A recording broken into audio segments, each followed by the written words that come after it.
Hey guys, welcome back to another episode of the Association for the Los Angeles Clippers.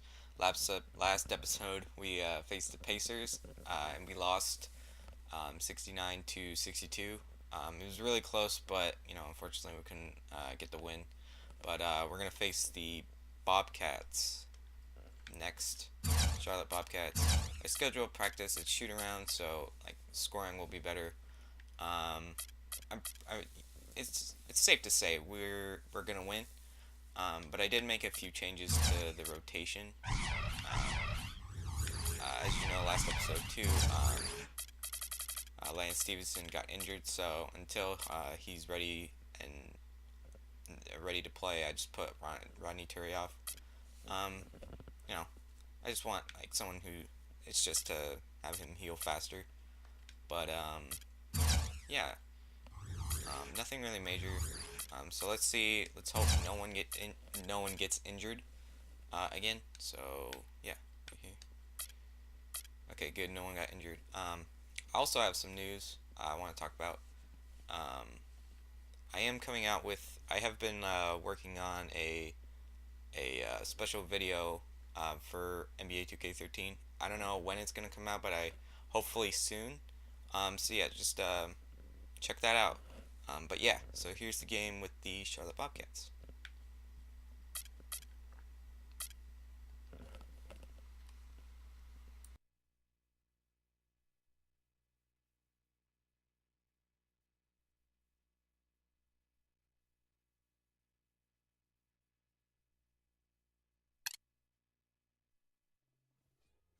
Hello and welcome to 2K Sports. I'm Damon Bruce, and it's time for a little NBA basketball. Thursday night in the NBA. It's going to be the Charlotte Bobcats up against Blake Griffin and the Los Angeles Clippers.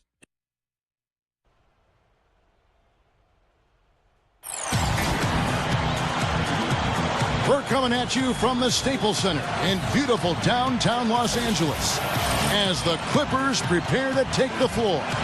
And State Farm presents the starting lineups. One of the guys we'll be watching out for today, Chris Paul. You know, we focus so much on Chris Paul's offensive abilities, but defensively, he's one of the best point guards in the NBA. Perennially at the top of the list in terms of most steals per game. Very strong for a guy who's maybe not as physically imposing as some of the other guards in the league. Yeah, he is that. He is deceptively strong and has great anticipation, and if he does pilfer it from you, he knows exactly what to do, whether leading the break for a layup for somebody else or getting to the rim for his own basket. I mean, he can dish or swish. Pick your poison with him. Well, it was the Charlotte Bobcats winning their last game against the Nets. And they put it all together in that game. It added up to a phenomenal win. And, Kevin, what I like most about that win was their offensive creativity. They had a really varied approach to the game, and it worked well. And they sure did shoot the ball well, too, Steve, and that never hurts. And so the Los Angeles Clippers get the first points of the ballgame. Puts it up from 17. The offensive rebound, Kid Gilchrist. And the layup is good. Textbook offensive rebounding right there. I love that. Those putbacks are buckets any team loves to get. The alley-oop pass, and George with the stuff. I don't think it's possible to make a better pass than that, guys. And he finished so well, Clark, too. Not too shabby on that jam. Not bad at all. And it takes perfect timing to pull off that alley-oop, but these two guys seem to have that synergy between each other. And Chris Paul is so motivated to win with this Clipper team. As you might remember, he had knee surgery in 2010 and to have part of his meniscus removed. So you just never know long-term how that knee can wear down. Nothing's guaranteed. So he wants to make the most of every opportunity with this talented Clipper club. Let's catch up with Doris from the sideline. I briefly spoke with Mike Dunlap. He knows that the challenge for his team in this game will be to slow down Blake Griffin, who he described as instant momentum. With Griffin being such a handful physically, they plan to limit his ability to get any space around the basket and hopefully cut down those powerful drives toward the rim. And as always, Doris, thank you. And Stevie talked about Chris Paul's motivation to win a championship while he's in his prime. Yeah, and he said even though he's close with LeBron and Carmelo and those guys, he never wants them to win a title because he wants to win it every year. He's a player who's focused on trying to get rings for himself, not his friend. A nice shot by George. Bobcats have gone 2 for 4 from the field so far today. Walker with it. He had 13 points in the win against Brooklyn. Outside Gordon. Puts up a 3. This ball grabs the miss. Yeah, again, iffy shot selection there. Defender draped all over. Well, you got to understand who's guarding you in that situation. I mean, if he's on you tight, you can't just rise up and try to shoot over the top. Here's Butler. Good, and Paul gets the assist. I think we could see them put up some big numbers if they keep shooting like this. I mean, 4 or 5 early, and they look focused and locked in. You know, the Bobcats seem to have had some momentum in 2010 when the franchise made its lone playoff appearance, but they seem to have sputtered out after that and now are clearly in full rebuild mode. Boy, nice pick there, guys. I mean, gave him the space he needed for the hoop. Here's Butler. Off target from outside. The Bobcats have gone 50% from the field, hitting 3 of 6 since the opening tip. Here's Gordon. Rebound by the Clippers. Back to the last and only playoff showing for the Bobcats. They did seem to be a team on the rise that year, but unfortunately, Steve, they just couldn't keep it going. Well, they couldn't keep the talent together. Remember, they had Tyson Chandler, they had Jared Wallace. They had guys who were pretty highly paid, and they decided to cut back on expenses and kind of retool with some future draft picks. And unfortunately, that's a long process sometimes. Clippers leading by 4. Paul with the ball, picked up by Kid Gilchrist. Paul outside. Butler kicks to Paul. 6 on the shot clock. Shoots over Kid Gilchrist, and it's Paul missing. The Los Angeles Clippers come into this one following a loss to Indiana. Well, they heaved up a lot of ill-advised three-pointers in that loss. Guys, they were way too trigger-happy from downtown. Yeah, and that's not the area on the court where you want to be forcing shots from. Heck, you were a great three-point shooter, and you know that, Steve. Yeah, I mean, it comes and goes, but you can't just rely on that when things aren't going your way. Bobcats trail by 4. Here's Walker.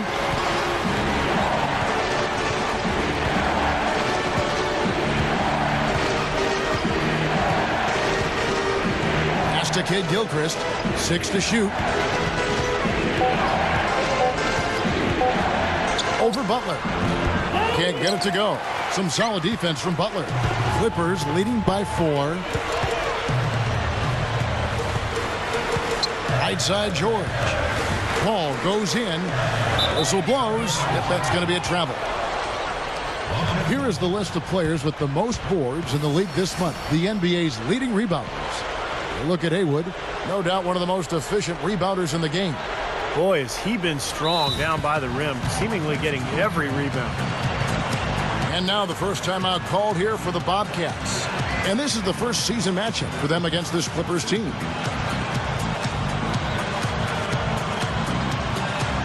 A platoon swap here for the Clippers. So for the Bobcats. Kevin, well, look here at last year in the NBA where the Clippers ranked. 2nd in fewest turnovers per game. 6th in steals. And they were a top 10 team in field goal shooting. Not bad for a team that's got an awful lot of young, talented players. Very well-coached team, Clark. I mean, you look at the numbers, and you talked about the few turnovers. The top 5 in the league, in fact, in fewest mistakes. So this is a well-disciplined, well-coached team. And when they're on their game, they're just one of those teams you hate to play against because they don't give you anything easy. You know, Byron Mullins only played a year at Ohio State, had been relegated to the end of the bench in Oklahoma City with numerous D-League stints, but he got an opportunity with the Bobcats, and he's showing a nice shooting touch from outside. And as is the case with most big guys, it takes them a little while to find their niche. For the Clippers, Oni Turioff, he's checked in for Zellinger. Green comes in for Matt Barnes. And it's Paul in for Derek Fisher. And for the Bobcats, Biombo comes in for Byron Mullins. And it's Williams in for Taylor. We've got 1:13 left in the first. Crawford, no luck. And Clark, that shooting touch you mentioned of Mullins made him a nice fit in the Bobcats' scheme of things. And Steve, we know they struggled offensively, but at least now maybe they're moving in the right direction with Mullins. Well, Mullins was a nice pickup for the Bobcats, and I think it was an important move for him to get down there, get some playing time, get out of Oklahoma City where he was really buried on the bench. So this is a good start for Mullins in his career. We'll see if he can capitalize on the opportunity. You know, he got one step ahead of the defense on that one. Excellent job. Here's the pass to Henderson. The dish to Sessions. Kicks to Williams. A double clutch. A second chance effort. Biombo. That's good. Biombo's got his first basket. Good job creating an easy bucket there. Paul kicks to Green. Crawford outside. Outside, Green. From outside the arc. And the rebound goes to the Bobcats. Williams passes to Henderson. Over Crawford. And that one's good by Henderson. Henderson's got his first points of the night. Paul kicks to Crawford. Crawford missing again. It's all tied here in Los Angeles. And the second quarter about to get started. We'll be back.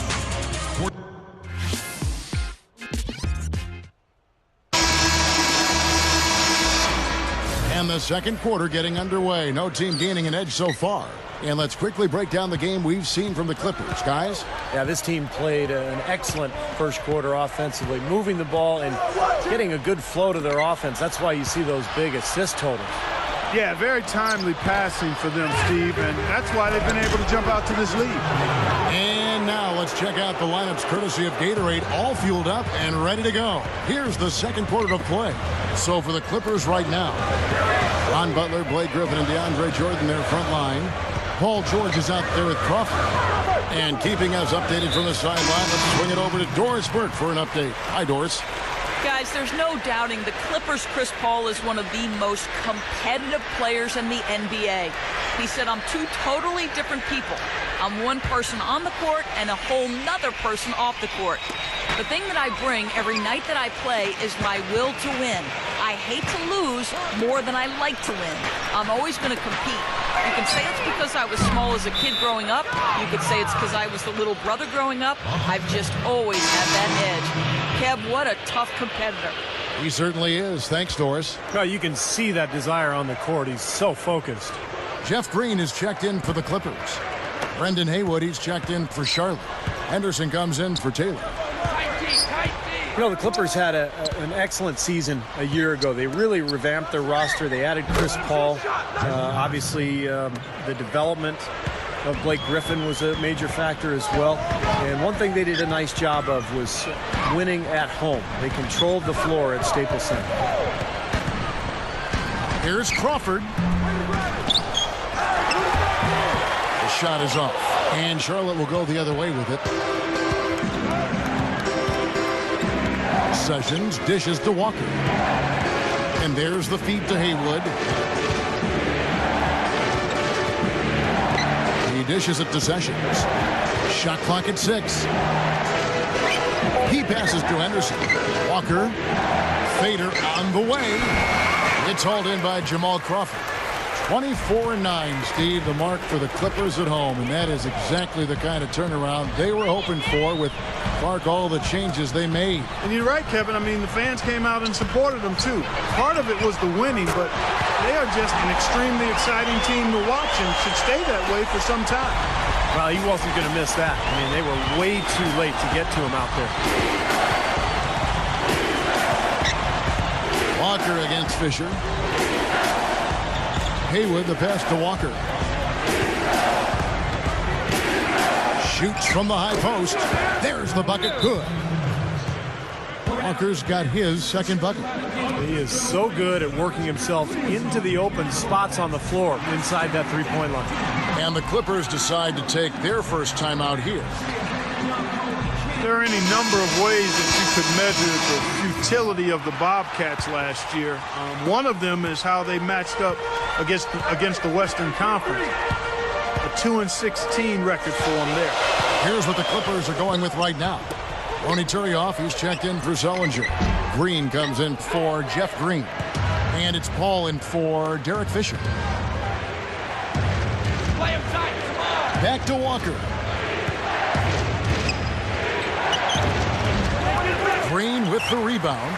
The problem with the Bobcats in the West is that there are so many good post players in the Western Conference, and see, the Bobcats just were overpowered. Yeah, they were basically overwhelmed at every position, Kevin, but on the front line in particular. And look, they knew it was going to be a long year, and hopefully better days are ahead. They've got to continue to build that talent base. Tyrus Thomas is checked in for Bismack Biyombo.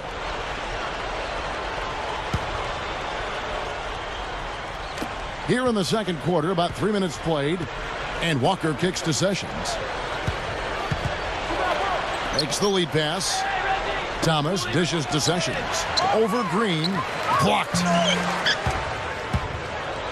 Clippers trail by 3. Ball outside.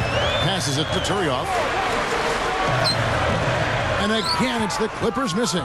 The Bobcats have gone 3 of 8 from the field since the beginning of the second quarter. Sessions passes to Walker. Over Paul. And it's Walker that time on the assist by Sessions. And it's 6 points now in the game for Walker. Now here's Paul. He's coming off a 10-point game against Indiana.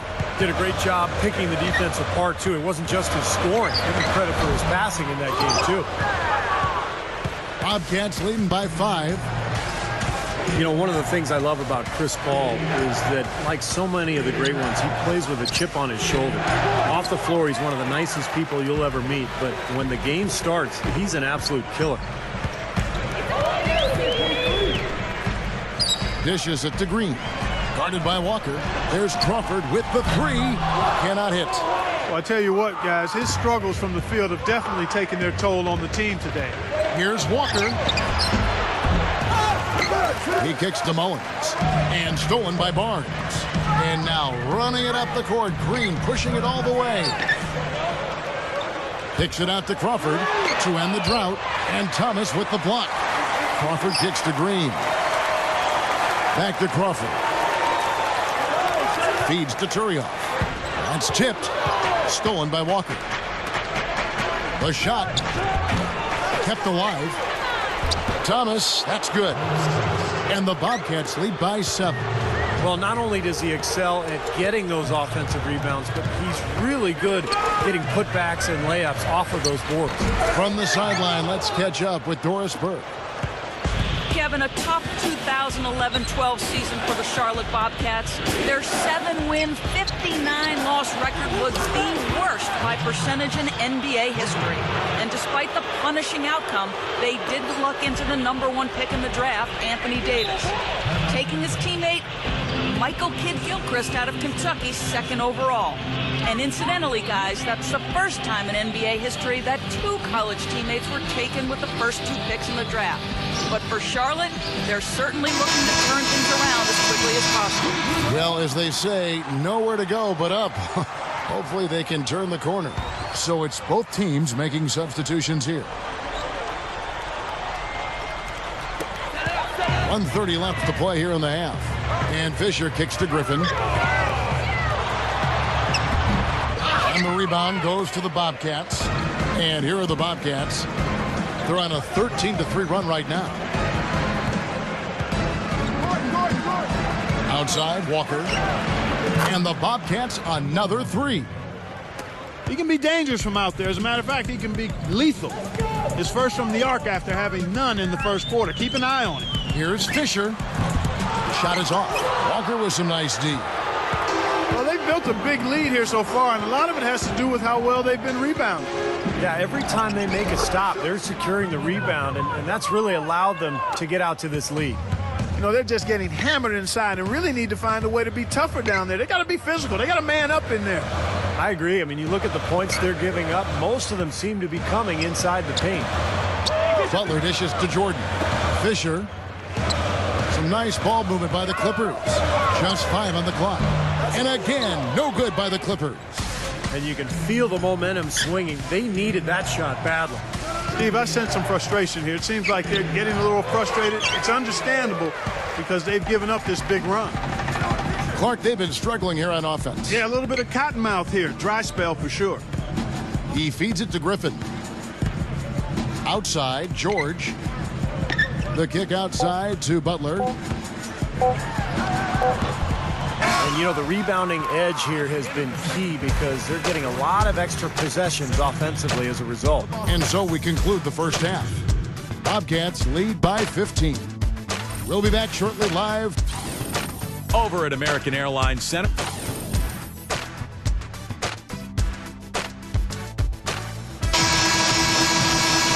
We're getting back to the action now. It's been a one-team show so far. We'll see if that changes here in the third. It's been a good one for Walker. He's got 11 points and a steal. You know, it seems like the momentum that he's picked up offensively has sparked him at the other end. Or maybe the other way around. Well, either way, he's getting it done everywhere. On the court for Charlotte, we've got Michael Kidd-Gilchrist. Tyrus Thomas out there with Haywood. And there's Ben Gordon. And it's Walker in at the 1. You know, he's a little bit of an unknown commodity, Kevin. I mean, he may be able to use that to his advantage, sneak up on some folks.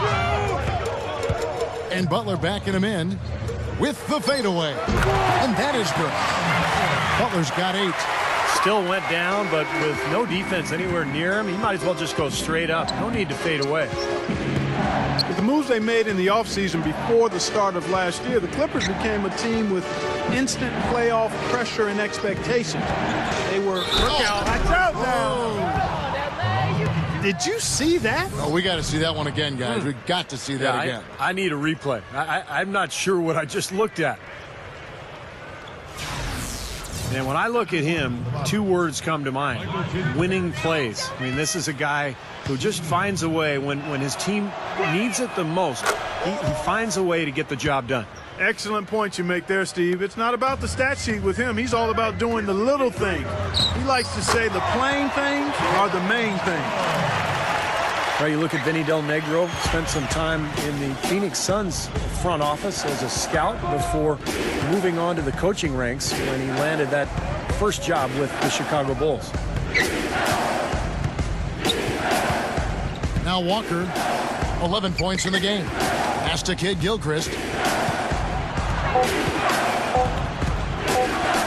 Over Butler. And he was fouled on the way up. 2 free throws now for him. And Steve, you go back to Vinny Del Negro, a scout for the Suns prior to coaching. He was also in broadcasting. Yeah, he's been around the game forever.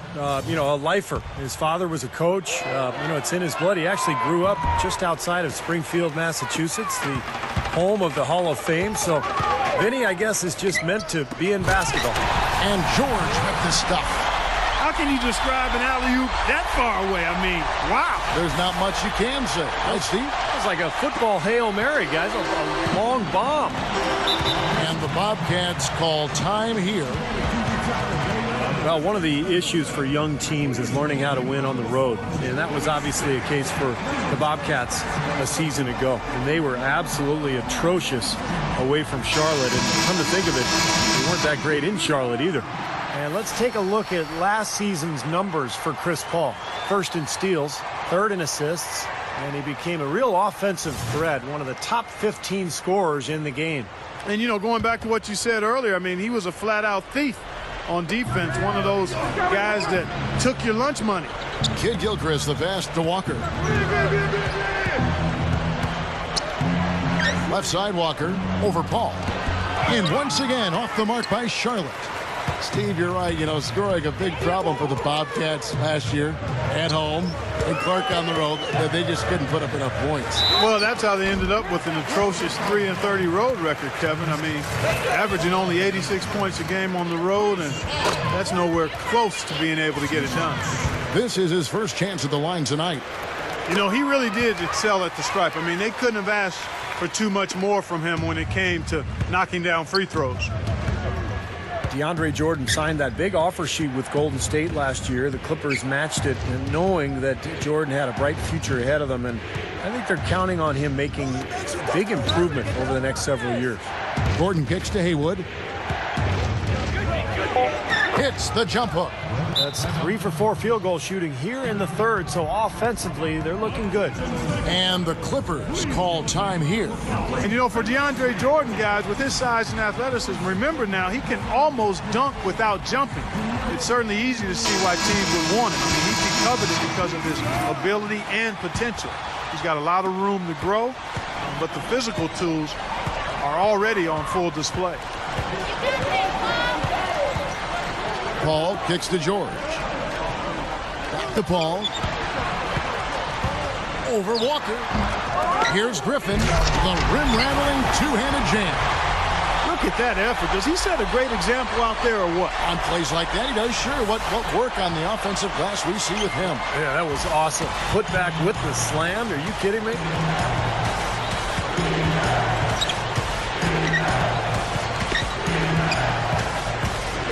Clock keeps going. 3 minutes into the second half now.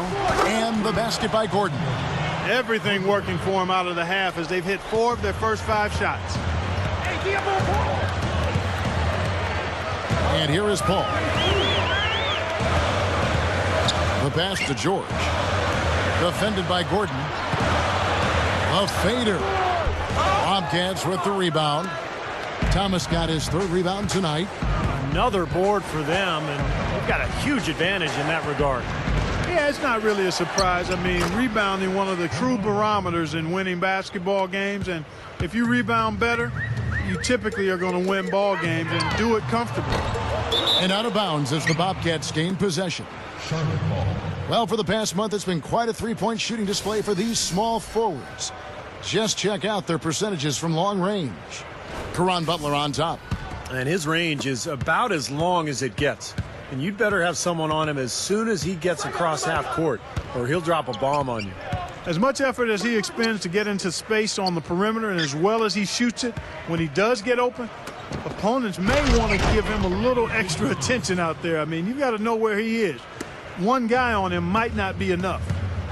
Now, the offensive efficiency has been really important. I think that's been the difference. Well, you know, I think it's pretty simplistic, but it does oftentimes come down to this, making shots, and that's what they've done. Left side Walker. Kid Gilchrist. Defended by George. And Kid Gilchrist kicks to Walker. Haywood with a screen on Paul. Walker dishes to Gordon. Over Butler. Offensive rebound. So far, he hasn't made much of a contribution at the offensive end. Paul with the ball. And it's Gordon picking him up. And it's Paul penetrating. Good on the shot. Well, you just see them taking it strong into the paint over and over again. Yeah, that really seems to be the strategy, partner. I mean, pound it inside. The dish now to Kid Gilchrist.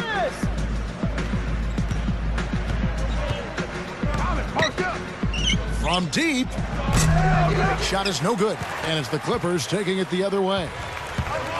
The Clippers seem to be a walking highlight reel last season. They were able to take full advantage of teams from the East when they met up. And Butler backing him in. Jordan dunks it down. Whoa. That'll wake you up. My goodness. Is he an athlete or what? He just lives above the rim. I mean, dunks like that have become routine for him. 1:35 left to play in the third. Walker with it. 13 points in the game. Thomas. Back to Walker. And blocked. And they force the shot clock violation. Great D. A look here at last year in the NBA, where the Bobcats ranked 8th in blocks, 16th in lowest turnovers per game. As for the assist numbers, not as strong for them. Top 20 in the league. They certainly are capable of much better in that area. And what really stands out is the blocks for me, because that's a team that really dominated the paint area. And when they were on top of their game, they were very physical. They fronted the post a lot, forced some difficult shots at the rim, and And due to their length and their size, they were able to block a lot of shots down there. Yeah, the Clippers finished with an 11-7 record against the East. Wins they needed, Steve, to jockey for playoff position. You know, even before Chris Paul arrived, Kevin, the Clippers seemed to play against the East pretty well. So I think those numbers should only improve as the Clippers mature as a team and continue to add talent to their roster. Well, the Clippers needed somebody to fill their shooting guard role, and it's been a turnstile since last year. But Jamal Crawford looks to be their answer. I think that's a nice signing they made in the offseason. Free throw drops for Crawford. Well, going back to Crawford for a second, you think about the way he shoots the ball, his ability to create shots. There's no question he's going to help this Clipper offense. I think the big thing with Crawford is always shot selection. He can be so shot happy that he can shoot you in a game, he can shoot you out of it. But when you've got Chris Paul and Blake Griffin, you've just got to be efficient. You don't have to be special. That's blocked.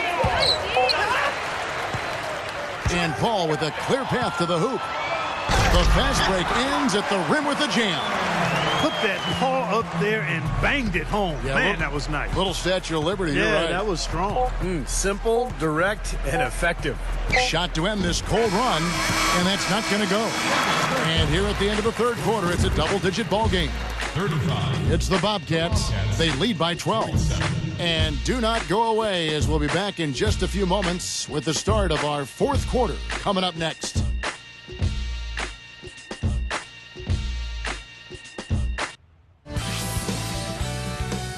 This Friday night, Carmelo Anthony and the New York Knicks go up against Zach Randolph and the Memphis Grizzlies, live from FedEx Forum. Don't miss it. Welcome back as we get ready to start the fourth quarter. Who's had the Sprite uncontainable game in this one? Well, let's send it out to our Doris Burke. Doris? And Kevin, for that great stretch the Bobcats put together, they get the Uncontainable Game Award. They wanted to have a big presence on defense and be the aggressor, and it showed as they were all business in that first period. A big part of why they have the lead now. Thank you, Doris. And how many times, guys, do we see a run like this become the difference maker in the outcome of a game? Well, that usually is the case, Kevin, when one team can get on a run like they did, where they just feel so dominant offensively. More often than not, that's going to be the difference in the game. And in this game, even at the very beginning of that run, you could sense the momentum getting ready to take a huge swing. And swing it did, fellas. Swing it did. They've got Paul George. Green is out there with Caron Butler. And it's Chris Paul. And it's Griffin in at the 5. That's who's out there for the Clippers.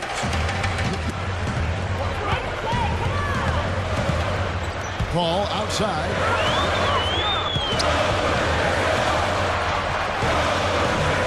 Off the mark, and a chance to trim it to single digits. And it's the Bobcats on the break. Kid Gilchrist hammers it home to polish off the break. A rim rocker. Looked for a second like he might rip the cylinder loose. Now that is some strength there, guys. Paul with the screen for George. Kicks it to Green. And the whistle blows. It's going to be on Tyrus Thomas. That'll be his second foul of the game. So, for the Clippers, DeAndre Jordan's checked in for Green. And it's Crawford in for Caron Butler. Sessions checked in for Charlotte. On defense, Charlotte. They led the game at one point by 20. Jordan can't get it to go. He's always going to have a difficult time finishing when the defense is in his face like that. Here's Walker, and he makes good on the layup. Yeah, we're now starting to see them get some high percentage shots in the paint. Yeah, that's 5 of their last 6 buckets inside the lane, so they're getting really high percentage looks down there. George passes to Jordan. Here's Paul, and Haywood with the block. I'm sure he'd like to have a do-over here. He just hasn't been able to make a significant contribution in this one. Something has to change, guys. That's 10 straight points coming in the paint against this team. Well, they got to collapse in there, and everybody's got to be conscious of it. It's a team effort in protecting the paint. Control the ball, and then everybody's got to get in there and keep the defense locked down. And the Clippers call time here. Well, the Bobcats knew that they were beginning a full rebuilding model. last season, and they've tried to load up on their young talent, but there are some growing pains, no question about it. Last year was an extremely difficult one for Charlotte. Crawford's shot is good. Just a little under 2.5 minutes have passed now here in the fourth. Bobcats leading by 14. Here's Sessions. Haywood kicks to Walker. And Paul over to help. Thomas defended by Griffin. Thomas's shot is off. Well, yeah, the Bobcats did have some growing pains indeed, Steve. They had trouble doing much of anything. And Clark, it just seemed to, that team kind of giving up at the end was pretty much their stock in trade. They just really fizzled. It had to be demoralizing. I mean, to end the game with the season with a 23-game losing streak. I mean, I bet they were ready to chalk this one up to a bad year and start thinking about doing it better next year. And the Bobcats call time here. You almost could see it happening, the Clippers being a playoff-bound team last year with the talent they brought in, and they actually made a splash in the playoff. A moment to check in with Doris Burke. Doris? Hey, Kevin, I got a chance to hear what Mike Dunlap said to the team. He told the players, let's put our foot on them and keep them down. We've got them exactly where we want them. I want to see you guys slow the pace, use the clock, and stay away from any silly fouls. Just 5 to shoot. Walker, the open look. Chris Paul grabs the miss. Paul's got 8 rebounds in this game. Tough first-round matchup with the Grizzlies, and they had some injury scares in that one as well, Steve. Yeah, but they were able to pull that series out in dramatic fashion, winning in Game 7 on the road before getting swept in round 2 by the Spurs. But all in all, a very, very successful year for the Clippers. Crawford against Sessions. Back to Walker. Walker gets a screen from Kid Gilchrist. Corner shot. Out to Sessions. Back to Thomas. Over George. Thomas, that's good. And the Bobcats lead by 12. Clippers have gone 4 of 7 from the field since the beginning of the fourth. Griffin sets the screen for Paul. Back to Griffin. Crawford outside. There's the triple. Crawford missing again. And that rebound pushes their margin to +5 on the board. Solid job on the glass.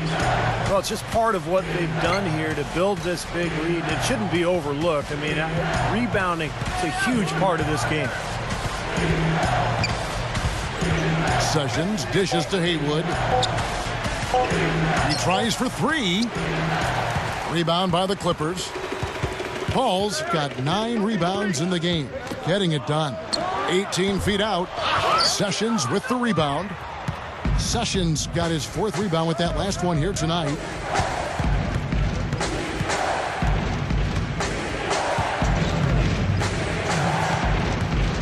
.157 left in the fourth quarter. Walker's shot is off. That's a shot you've got to take if you're looking for the three-pointer. I mean, the defense was nowhere around. Crawford with the ball. Picked up by Kid Gilchrist. Crawford missing again. Bobcats leading by 12. Here's Walker. Knocks down the jumper off the quick drop step. Walker's got 4 points this quarter. Carving them up inside there, Kevin. I mean, the defense has been vulnerable in there. Yeah, that's 3 straight field goals in the paint area. That's really good offense. Back to George. Jacks up a 3. And Haywood pulls it down. Bobcats have gone 5 of 11 from the field in the fourth quarter. Sessions against George. Unloads from 9. They get it again. And a foul called on the shot. Got him on the way up that time, so he'll shoot 2 right here. That free throw good from Haywood. You know, it always takes 3 or 4 years to really evaluate a draft class, but you look back at that 2005 draft class now, that was just an amazing draft. Incredible depth, some great NBA players, not only in the first round, but coming out of the second round as well. A platoon swap here for the Clippers. Charlotte's gone 3 of 7 tonight from three-point territory. Now the feed to Taylor. tries to save it. And so it looks like the Bobcats will retain possession here. And just some of the names from the draft you mentioned: Bogut, Bynum, Chris Paul, Darren Williams, Steve, all at the top, but the depth was incredible. Yeah, look at later on in that draft, Kevin. David Lee picked by the Knicks at the end of the first round, and had guys in the second round like Monte Ellis, Marcin Gortat, Brandon Bass, Lou Williams. Ultimately, that 2005 class turned out to be really, really strong. Fisher against Williams.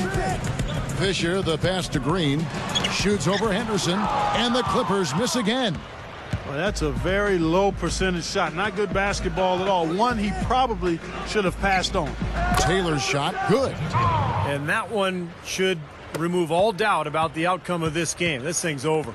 Now it's just a matter of what the winning margin's going to be. And Fisher kicks to Green. Shoots over Henderson, and again, unable to change momentum here. So no problem for Charlotte as they get the win. And this one was such a lopsided victory. They never let up. They were full throttle from the start.